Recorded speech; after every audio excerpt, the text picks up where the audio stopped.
বুড়িমার গল্প এখানে কোনো গল্প নয়, বাস্তব ঘটনা শোনানো। স্বাগতম সবাইকে আমার 27 নম্বর এপিসোডে। আমি তোমাদের ছোট্ট চন্দ্র। আজকে আরেকটি নতুন গল্প নিয়ে চলে এলাম। আজকের এই গল্পটির প্রসন্দা পাঠিয়েছে, ধন্যবাদ প্রসন্দা এত সুন্দর একটা গল্প দেওয়ার জন্য। আর আপনাদের কাছে যদি এরকম কোনো গল্প থেকে থাকে তাহলে নিচে দেওয়া জিমেলে গল্পটি পাঠিয়ে দিন। আপনাদের দেওয়া গল্পটি আমি ভিডিওর মাধ্যমে তুলে ধরবো। চলো আর বেশি কথা না বাড়িয়ে গল্পের দিকে এগিয়ে যাই। শুভ একজন তরুণ লেখক শহরের ব্যস্ততা থেকে দূরে গিয়ে কিছুদিন গ্রামে কাটানোর সিদ্ধান্ত নেয়। সে পুরনো একটা রেলপথ ধরে পৌঁছে যায় বুতুরিয়া নামের এক গ্রামে, যেটার নাম সে আগে কখনো শুনিনি। স্টেশনে নামার সময় রাত প্রায় 9টা। স্টেশন পুরো ফাঁকা, না কোনো কুলি না কোনো দোকান, শুধুমাত্র একটা কালো কুকুর দূরে বসেছিল। কুকুরের চোখটি লাল আলোর মতো জ্বালা। শুভর বুকটা ধপ করে কেঁপে উঠল। গ্রামে ঢুকে সে আশ্রয় নেয় পুরনো একটা হোস্টেলে, যেটা চালার মতো লোকটি অদ্ভুত আর গম্ভীর বৃদ্ধ। শুভ তাকে জিজ্ঞাসা করলো, এই স্টেশনটা এত ফাঁকা কেন? মাধববাবু শুধু এটাই বলল, রাতের পর ওই রাস্তায় কেউ যায় না, ভালো হবে তুমিও যেও না। কথাটা অদ্ভুত লাগলো। শুভ হাসি মুখে রুমে চলে যায়। রাতে ঘুমাতে গিয়ে জানলার সাইডে একটা ট্রেনের শব্দ শুনতে পেল, অথচ ওকে বলা হয়েছিল ওই লাইনে এখন আর কোনো ট্রেন চলে না। পরদিন সকালে সে ঘুরতে গিয়ে জানতে পারে বছর দশেক আগে সেই লাইনে একটা দুর্ঘটনা হয়েছিল। যাত্রী ভর্তি একটা ট্রেন ব্রিজ ভেঙে নিচে পড়ে যায়। কেউই বাঁচেনি সেই দুর্ঘটনায়।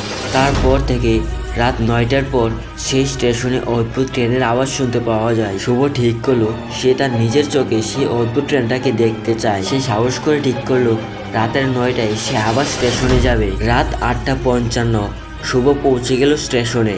চারদিক পুরো নিস্তব্ধ, বাতাসের সাথে একটা অদ্ভুত গন্ধ। তখনই ঘড়ির কাঁটায় 9টায় পৌঁছালো। আর তখনই গড়গড় আওয়াজে আবার এলো সেই ট্রেন। শুভ দেখতে পায় একটা ট্রেন ধীরে ধীরে স্টেশনে ঢুকছে, কিন্তু ট্রেনটা ধোঁয়া ছাড়ার কিছুই নেই, যেন ট্রেনটা কুয়াশায় তৈরি। ট্রেন থামলো, ট্রেনের দরজা খুলে গেল। শুভ তখনই অবাক হয়ে গেল। তখনই ভেতর থেকে বেরিয়ে এলো মানুষ। তাদের মুখটি ঢাকা, চোখ নেই, কেউ কারোর সাথে কথা বলছে না। তারা একে একে হেঁটে স্টেশন থেকে বেরিয়ে যেতে লাগলো। শুভ কাঁপা কাঁপা গলায় বলল, তোমরা কে? একটা ছায়ামূর্তি ঘুরে বলল, তুমি তো টিকিট কেটেছ, ভুলে গেছ? শুভর মনে পড়ে গত সপ্তাহে সে একটা পুরনো ট্রেনের গল্প নিয়ে কাজ করেছিল। সেই গল্পে একটা চরিত্র ছিল, সেই নিজেই একটা ভূতের ট্রেনের টিকিট কাটে। হঠাৎ করে সে বুঝতে পারলো সবকিছু সে নিজেই লিখেছিল, অথবা আসলে লেখাটাই অভিশপ্ত। শুভ তখন দেখতে পায় ট্রেনের দরজায় একটা লোক দাঁড়িয়ে, আর সেই লোকটার মুখ শুভর মুখের সাথে হুবহু মিলছে, কিন্তু সেই মুখে চোখ নেই।